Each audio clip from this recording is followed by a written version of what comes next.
How do we start this off? I don't know. Okay. It's like the cringy part of it. I guess, yeah, I've never done a cooking video in my life, so I guess.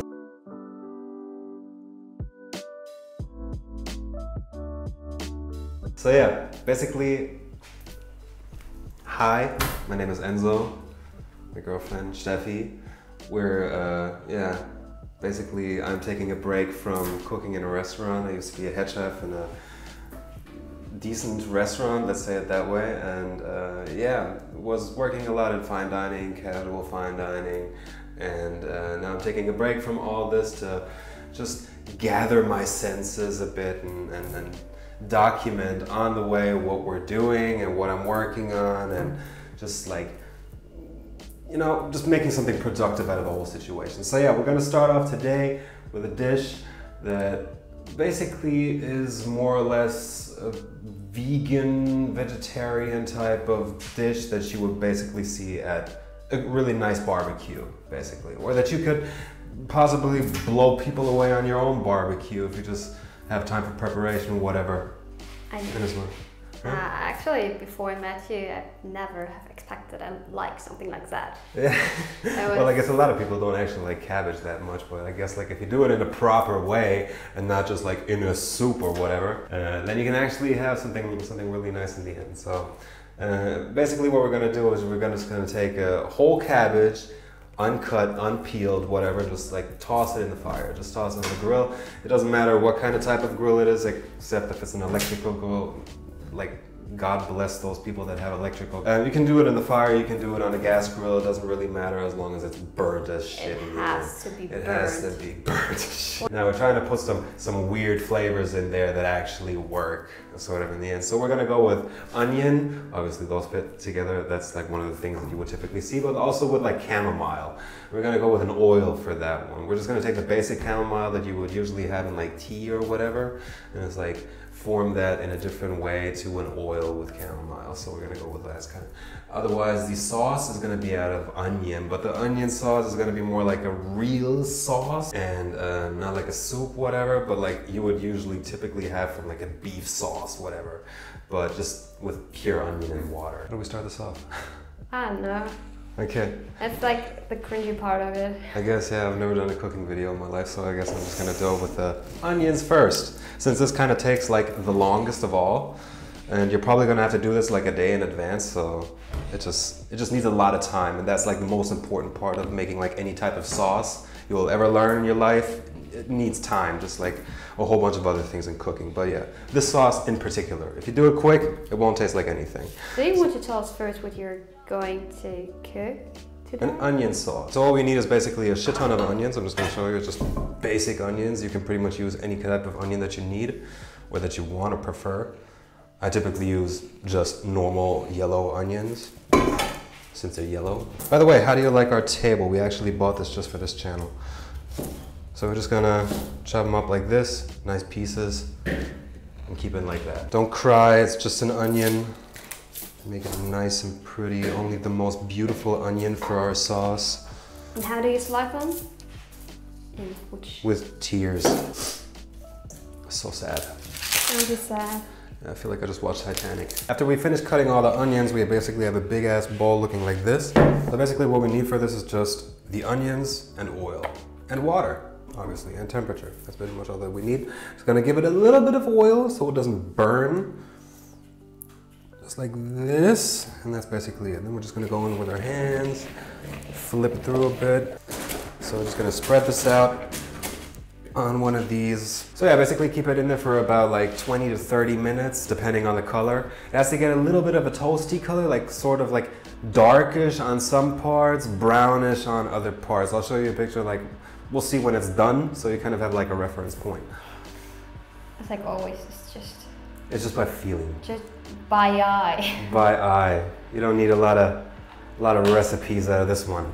With the chamomile oil, we're gonna take any type of basic tea. Like when you usually get sick, you make like chamomile tea, just get you to throw up. And yeah, it's basically the same stuff, same smell. Just this time, we're gonna make an oil out of it. We're gonna use about 20 grams. We're gonna add 250 grams of oil If it's a little bit over the top, if it's a little bit plus minus 10, it's totally okay. We're just gonna bring this to a smooth temperature. Ooh. A smooth. Smells amazing, doesn't it? Smells like getting sick. Yeah, no, like being sick. Like being sick. Like mom is already at home, like cooking up the tea, and they're like, he's gonna be sick for the next 3 days. I'm gonna be so pissed because I can't go to work. Once we've reached about like 80 degrees Celsius, obviously, we're gonna pour this into our blender. Give it a quick twist, preferably with a blender that actually has electricity. What a preparation we have. There you go. All right, so basically we blended it. Best thing would be if you just leave it to rest for a complete day. I'd keep it cold so all the flavor can go out and just like go all into the oil. We're gonna strain it next day in the morning, basically. Some might call it burnt. Say it's beautiful. Okay. Yeah, but this is exactly basically the flavors that we want. We kind of want like the roasted, darkish onion. I'm just gonna take all of these onions and just flood them completely with cold water. The best way you would probably do this, if you're doing this in the evening, don't set it on the stove anymore, just put it in the pot, put a nice lid on top, put some water on top and just let it cool off overnight.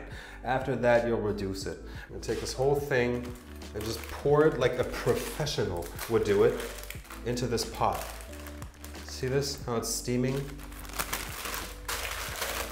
Wrap this thing up, goodbye. A nice pot full of steaming hot onions. So yeah, like I said, add a ton of water, just keep it like this. If you want to do it really good, then just keep it like this overnight and then the next day, set it to a decent temperature. Don't cook it, don't boil it, we just want it steaming. We don't want massive temperatures putting on this, because if you try to go like really greedy and just go really quick with all this, you're gonna lose a lot of flavor because it's just cooking and boiling out all the flavor and whatever. And you can actually do this as a test. Just take 50% off of this and take 50% the other side and just like boil one completely and take the other one and just cook it down slowly and you'll obviously notice a difference. Okay, so day 2 of our wonderful onion experiment. Basically what happened is we reduced the soup, like the sauce for a decent amount of time actually, until it's like to a already sort of darkish type of color, already starting to get sort of thick, but this is not the optimal state yet, but it will get there. It was definitely on there overnight, like we actually did leave it on the stove overnight, and then we started reducing it. It's already like around 6 in the evening, and let it reduce all day. That's basically what you would want to do. You would just try to reduce it like really slow. Yeah, we're just gonna strain this real quick. These are the things that never look pretty. Okay, post-processing here. While I was editing this, I actually realized that I forgot to mention that you actually have to reduce it afterwards. So yeah, keep reducing it until it has a thick texture. So coming to our actual star of the show, cabbage. It's actually quite simple. Just take it, put it on a grill, wait, and give it some time, I guess. If it's dirty on the outside, don't take off the leaves because they'll be burnt in the end anyway. So basically what we're trying to do here is just gonna take the cabbage, put it in the fire, depending on what kind of grill you have. If it's an open grill or if it's a closed grill, doesn't really matter. If it's an open one, then just twist it a few times more than I would usually do it now, because obviously the heat won't be circulating as much. And yeah, after about like 2 hours, depending on the size of the cabbage, it should be ready, and depending on the cabbage as well. So when the cabbage is completely burnt, looking like this, it should be okay, depending, squeeze a bit how it feels, and depending on the cabbage, depending how thick the structure is, how thick the leaves are, might take longer, but for this particular cabbage, we actually took about an hour and a half. And when we cut it open, we'll see how it looks. Okay, so now we're here back in the kitchen. As you can see, it's been completely obliterated by our grill. Plus, the sauce is finished as well. You can see the sauce here. It has a wonderful color, beautiful texture, and is barely anything left. Yeah, it will fit perfectly to this cabbage. So let's cut this cabbage and see how it looks on the inside, right? Just gonna cut it all the way through. And here we go. Beauty, absolute beauty. I'm just gonna strain this really lightly. We actually let it outside overnight. If it has a few hairs inside, that's totally okay as long as it's not your own. Okay, so what we need, basically we're gonna take this middle piece out, cut it lengths again. There you have 2 portions, basically. or one big portion depending on what you want. Then we're going to take our sauce. Now we're going to season it with our chamomile oil. Drizzle some on top. Get the leaves. Spread it on the outside. Now we're taking the sauce, pouring it in there. Trying to get it all in there. In between the leaves. Okay.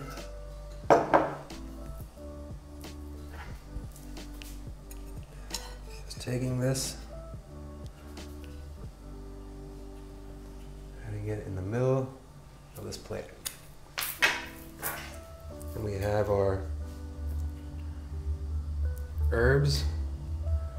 Use mustard cabbage for now. And this is your dish.